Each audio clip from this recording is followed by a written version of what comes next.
उसके बाद आप आ जाएंगे इस चैप्टर के आखिरी हिस्से पे कि गवर्नमेंट की जो माइक्रो इकोनॉमिक पॉलिसीज हैं, ठीक है, उसका क्या इम्पैक्ट होता है।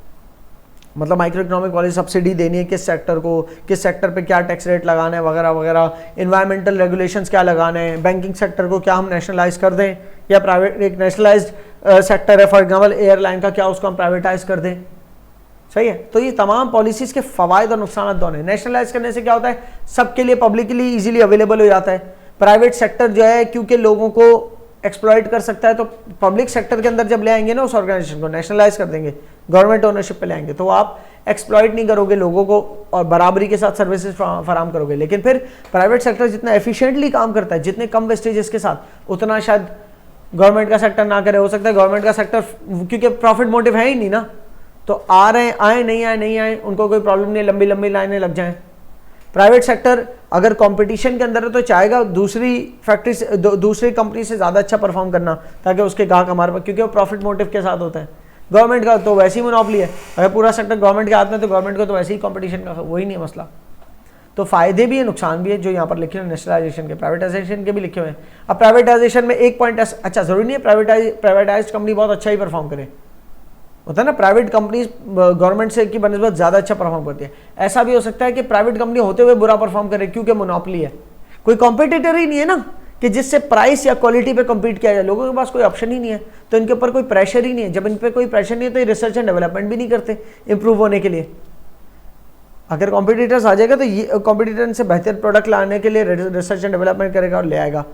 अब ये उससे बेहतर प्रोडक्ट लाने के लिए रिसर्च एंड डेवलपमेंट, जब ही तो मोबाइल कंपनीज के दरमियान वो जो हो रही होती है टेक्नोलॉजी को लेकर, एक तरह से ट्रेड वॉर्स है। एक तरह से कोई स्क्रीन अच्छी निकाल रहा है तो कोई जो है ना सॉफ्टवेयर अच्छा निकाल रहा है, कैमरा अच्छा निकाल रहा है, डिस्प्ले अच्छा दे रहा है, तो कोई जो है उसका बैटरी टाइमिंग बेहतर होती जा रही है, इकोनॉमिक प्राइसिंग के ऊपर आ रहा है, सब अपना अपना कम्पीट कर रहे हैं, right. Why? Because there are many competitors in that cellphone sector दुनिया भर में। और सेलफोन सेक्टर का तो कंपटीशन लोकल एक कंट्री को लेकर भी नहीं होता, पूरी दुनिया को लेकर ही है, ठीक है। अच्छा,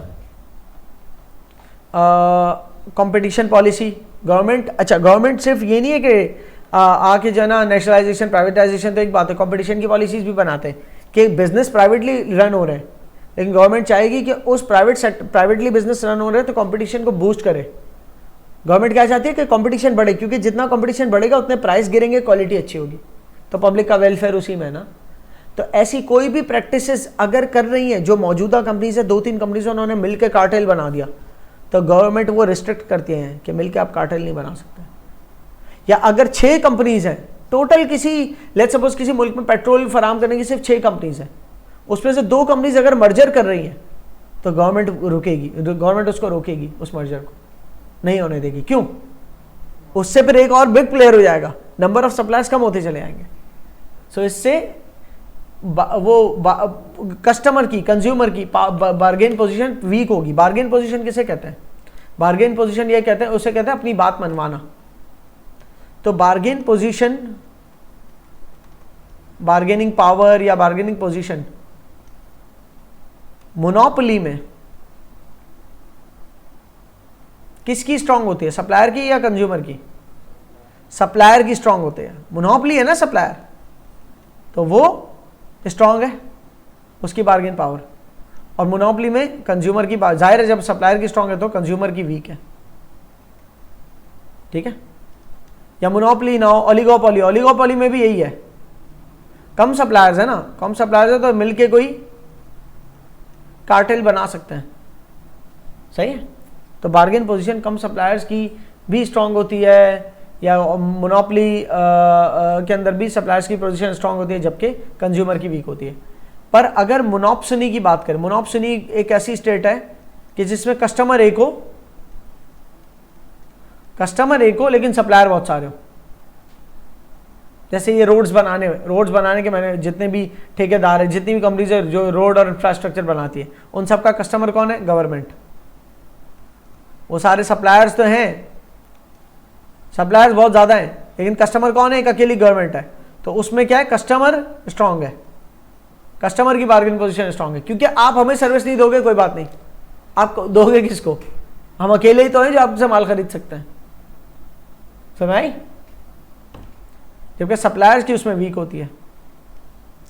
तो यहां पर मोनोपोली को रख के करने वाली बात है कि जितने कम कस्टमर्स होंगे, ठीक है ना, जितने कम कस्टमर्स होंगे तो सप्लायर उतना ज्यादा कदर करेंगे कस्टमर्स की। लेकिन जितनी लंबी लाइन लगी होगी ना कस्टमर्स की, तो सप्लायर कहेंगे वैसे ही एक्सेस डिमांड है भाई, आपको समझ नहीं आ रहा, आप जाएं दूसरा ले ले, अगला है। सही है। सो जहां कस्टमर्स ज्यादा, जहां पर वो कस्टमर्स ज्यादा हैं, सप्लायर्स कम है, तो सप्लाई एक्सेस है तो सप्लायर की पोजीशन वीक है। सप्लाई एक्सेस है तो सप्लायर की पोजीशन वीक है, कस्टमर की पोजीशन स्ट्रांग है। जहां डिमांड एक्सेस में है, डिमांड बहुत है, सप्लाई शॉर्ट है, तो वहां सप्लायर फिर स्ट्रांग है कि भाई वैसे ही कम सप्लाई है और डिमांड तो बहुत है, सही ना, तो सप्लायर अपने नखरे करेगा, सप्लायर स्ट्रांग होगा। क्लियर है। तो बार्गेन पोजीशन, बार्गेन पावर भी समझ गए ना। सो गवर्नमेंट चाहती है कि कंपटीशन बढ़े, जब कंपटीशन बढ़ता है तो सप्लायर्स बढ़ जाते हैं, जब सप्लायर्स बढ़ते हैं तो इससे जनरल पब्लिक जो कि उनसे माल खरीदेगी उनकी बार्गेन पोजीशन स्ट्रांग हो जाती है ना, कि अगर एक सप्लायर नखरे दिखा रहा है दूसरे से खरीद लेंगे, दूसरे के कॉलिंग रेट ज्यादा है तो तीसरे पे चले आएंगे, ये अच्छे एक जायज अगर अच्छे पैकेजेस नहीं देगा तो सॉन्ग पे चले आएंगे, वो मसला करेगा, उसके सिग्नल्स अच्छे नहीं होंगे तो हम 10 और समझ में आ रही। और गवर्नमेंट जो है ना ये वाली चीजें खत्म करती है, जैसे प्रीडेटरी प्राइसिंग है। प्रीडेटरी मतलब शिकारी प्राइसिंग। शिकारी प्राइसिंग कब होती है? जब एक कंपनी अपने कॉम्पिटिटर्स को ड्राइव आउट करना चाहती है, वो देखते हैं कॉम्पिटिटर्स वैसे ही स्ट्रगल कर रहे हैं, अब वो कंपनी सोचती है क्या ही हो जाए कि इनके कस्टमर भी भाग जाएं। कैसे? मैं तो स्ट्रॉन्ग कंपनी हूं, तो मैं अगर अपने प्राइसेस गिरा दूं, जब मैं अपने प्राइसेस बहुत गिरा दूंगी तो ये नई बेवरेजेस की जो कंपनीज है, मेरे तो इंटरनेशनल मार्केट मौजूद है, मैं इस मुल्क में एक कंपनी मेरी अभी आई है ना, बाकी ममालिक में तो मैं ऑलरेडी हूँ, तो यहाँ पर भले मैं लॉस करूँ लेकिन प्राइसेस गिराती हूँ, गिराए और बेवरेजेस भी अच्छी हैं अगर, तो लोकल जो ब्रांड्स है वो कम्पीट नहीं कर पाए इतने कम प्राइसेस को, तो वो बिजनेस से आउट ऑफ बिजनेस होती चली गई। जैसे ही वो सारे खत्म हुए फिर इसने अपने नॉर्मल प्राइस कर दिए। ये कहलाते प्रीडेटरी प्राइसिंग, शिकारी। तो ये क्या करते हैं शिकारी वाली प्राइसिंग, कि कोई वीक बेचारा सप्लायर है ना तो उसका कंपेटिटर उसको पूरा ही दबा दे। जबकि लिमिट प्राइसिंग क्या होती है? लिमिट प्राइसिंग वो होती है कि मार्केट में जो न्यू एंट्रेंट को आने ही नहीं देती, एक तो है मौजूदा को भगा शिकार कर रहा है, और एक है नए एंट्रेंट को नहीं घुसने दे रही, बैरियर्स लगा दिए। बैरियर्स जैसे कहते हैं गेट बंद कर दिए मार्केट में एंटर होने के। कैसे गेट बंद किए? ये नहीं कि पीछे बंदे छोड़ दिए, क्या कोई नई फैक्ट्री खोल रहा उसकी फैक्ट्री तोड़ दो जला दो, ये नहीं भाई। मार्केट में एंटर होने के बैरियर्स थोड़े अंदर अलग अंदाज में बंद किए कि कोई न्यू एंट्रेंट आ ही ना पाए। तो इतनी लो प्राइसिंग, इतने लो मार्जिन पर परफॉर्म कर रहे हैं कि कोई न्यू एंट्रेंट सोच ही भी नहीं सकता आने का।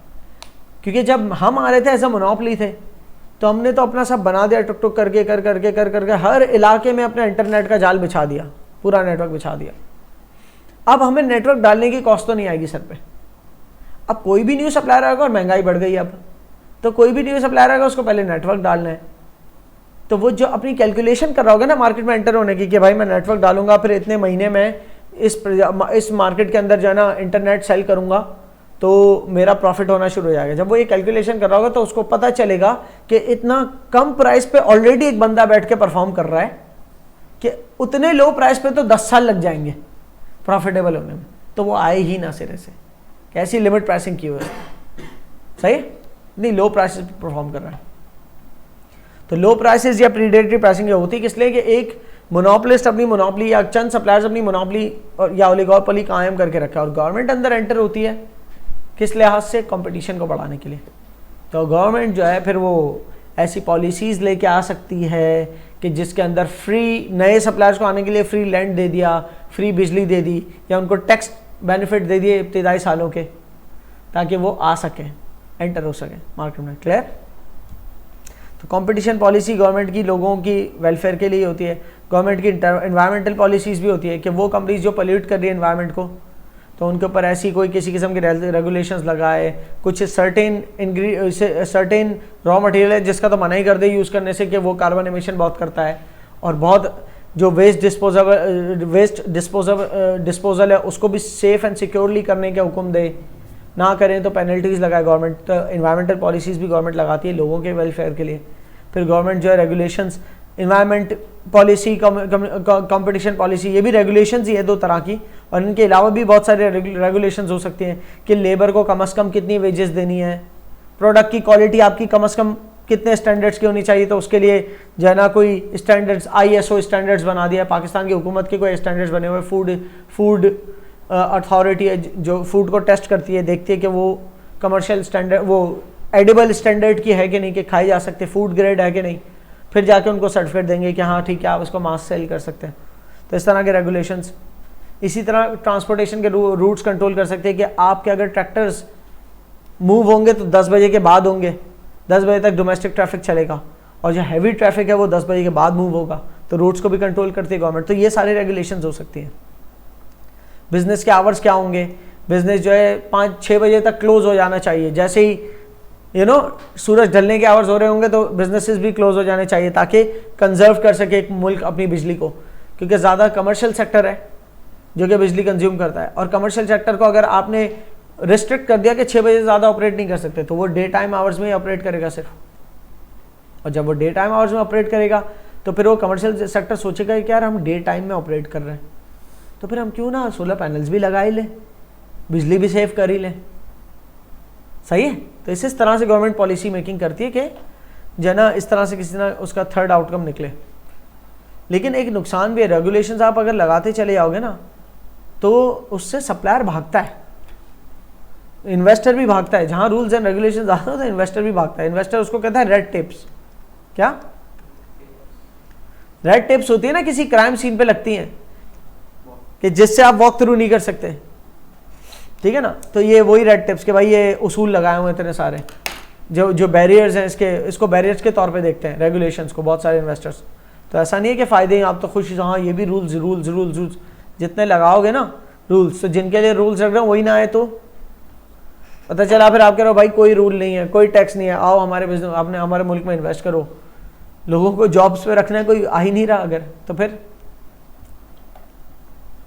कुछ गुड्स एंड सर्विसेज ऐसे होते हैं जो गवर्नमेंट चाहती है हम खुद ही फराम करें। कौन से वाले? Merit goods. गवर्नमेंट चाहती है कि मेरिट गुड्स को पब्लिक गुड्स बना के फराम करें कि हर आवाम तक इसकी रसाई हो, क्योंकि प्राइवेट सेक्टर अगर उसको फराम कर रहा है तो प्राइवेट सेक्टर उसको हाईली एक्सक्लूडेबल कर सकता है कि जो अच्छे प्राइस दे रहे हैं सिर्फ उन्हीं को मिलेगा, जबकि ये एक ऐसी बेसिक नेसेसिटी है जो सबको मिलनी चाहिए। तो इनको बहुत सस्ता या तो क्वाजी पब्लिक बना के या एकदम फ्री पब्लिक गुड्स बना के सेल करें। अब पब्लिक में भी पब्लिक बहुत ज़्यादा है, इतनी सप्लाई मौजूद नहीं है जितनी पब्लिक है, तो गवर्नमेंट फिर कोटा सेट करेगी कि कितना कितना पर फैमिली मिलेंगे, ठीक है ना। फेयरनेस एंड इक्विटी, गवर्नमेंट चाहती है कि बहुत ज़्यादा इनकम डिस्पेरिटी ना हो, ऐसा ना हो कि बहुत वेल्दी हैं और उसके अलावा सारे जो है ना वो फाका कर, सारे जो है ना उसमें है पॉवर्टी की लाइन के नीचे और खाना पीना ही नहीं कर पा रहे, बड़ी मुश्किल से खा पी रहे। तो गवर्नमेंट चाहती है अगर ये इनकम डिस्ट्रीब्यूशन में इतनी बड़ी इनइक्वालिटी है ना कि कोई बहुत अमीर और कोई बहुत गरीब है, तो उसका वो फ़र्क मिटाती है। किस तरह मिटाती है कि फाइनेंशियल असिस्टेंस देती है पुअर फैमिलीज़ को कि वो बेसिक नीड्स पूरी कर सकें। सेहत कार्ड बना दिया, राशन कार्ड बना दिए गवर्नमेंट ने, बेनज़ीर इनकम सपोर्ट प्रोग्राम बना दिया, बहुत सक्सेसफुल इनिशिएटिव्स हैं, ठीक है। जबकि दूसरे एंड पे जो वे पैसा कहाँ से लाते हैं, ये बड़े बड़े कॉर्पोरेट्स के ऊपर टैक्स लगा के निकालते हैं उनसे। ऐसा भी हो सकता है फॉरेन एड्स आ रही हों, ठीक है ना, कि US एड से यूनाइटेड नेशंस की कोई एड आ गई, कोई जो है ना यूनेस्को की तरफ से एड आ गई, ठीक है। तो वर्ल्ड बैंक ने कोई एड दे दिया, एशियन डेवलपमेंट बैंक ने कोई एड दे दिया आपके मुल्क को अगर, तो उस एड को लेके उसके ज़रिए आपने फाइनेंस किया बच्चों के एजुकेशन को, हेल्थ को, हाइजीन को। इनइक्वालिटी अगर होती है तो उससे क्या हो जाता है, ये सब पढ़ने वाले समझ जाओगे। Effectiveness of government intervention, government जब इंटरवीन करती है तो कितना इफेक्टिव है, तो ये भाई दो राय हैं। गवर्नमेंट बिल्कुल इनकम इंटरवीन ना करे तो इनकम वो बढ़ जाएगी, इनइक्वालिटी, इनकम इनइक्वालिटी बढ़ जाएगी, और कुछ हिस्सा जो इक्विलिब्रियम पॉइंट बड़ा एंजॉय कर रहा होगा, लेकिन बाकी हिस्सा जो है बेसिक नीड्स में ख़त्म हो जाएगा, ठीक है ना। सबको जो चाहिए वो तो मिल रहा है, सबको जो चाहिए और जो वो अफोर्ड कर सकते हैं वो सबको मिल रहा है, तो इक्विलिब्रियम तो है। लेकिन एक बहुत अमीर खित्ता है, आपकी पूरी इकॉनमी का एक बहुत अमीर परसेंटेज है, जो 5% लोग हैं वो बहुत अमीर हैं, तो उनको जो चाहिए वो क्रूज के ऊपर बहुत अच्छी ट्रिप चाहिए, बहुत ही लग्जरी के साथ, वो उनको मिल रही है और वो अफोर्ड भी कर सकते हैं। दूसरी तरफ उनको खाने के लिए बेसिक रोटी चाहिए, विलिंगनेस टू परचेज अ रोटी, और अफोर्डेबिलिटी उसी की है, तो वो भी उनको मिल रही है। तो जिसको जो चाहिए मिल रहा है, हमारी इकॉनमी में सब खुश, इकोनॉमी बिल्कुल ऑप्टिमम पे ऑपरेट कर रही है। भाई ऑप्टिमम पे देखने में तो ऑपरेट कर रही है, लेकिन इन द लॉन्ग रन ये इनकम इनइक्वालिटी बढ़ती चली जाएगी। और फिर एक वक्त आएगा जब साइकोलॉजी भी तो काम कर, ह्यूमन बिहेवियर भी तो काम करता है, जब ये अमीरों की ज़िंदगी देखेंगे और देखेंगे कि इनको मशीनों की तरह इस्तेमाल किया जा रहा है सिर्फ, तो फिर ये भी चाहेंगे वो चीज़ इनके पास आए, फिर ये क्रिमिनल बन गए। तो समझ रहे बात को? तो गवर्नमेंट चाहती है कि और फिर ये जो बहुत अमीर है उनके लिए भी फ्यूचर अच्छा नहीं है, कहेंगे यार हमारे लिए तो वर्कफोर्स ही नहीं आ रही, स्किल्ड वर्कफोर्स। हम अपनी इकोनॉमी में रहते हो, अमीर फिलहाल तो है, लेकिन आने वाले दौर में तो दुनिया कहाँ से कहाँ पहुँचती जा रही है, और उस पूरे ग्लोबल कंपटीशन को हमारे बिजनेसेस कैसे compete कर पाएंगे कि हमारे पास वर्कफोर्स ही नहीं आ रही स्किल्ड। और वर्कफोर्स स्किल्ड क्यों नहीं आ रही? क्योंकि एजुकेट ही नहीं हो रहे पीछे। पढ़ना तो ये कैसी डिबेट है पूरी लिखा हुआ है, और यहाँ पर आपका यूनिट 2 कंक्लूड होता है।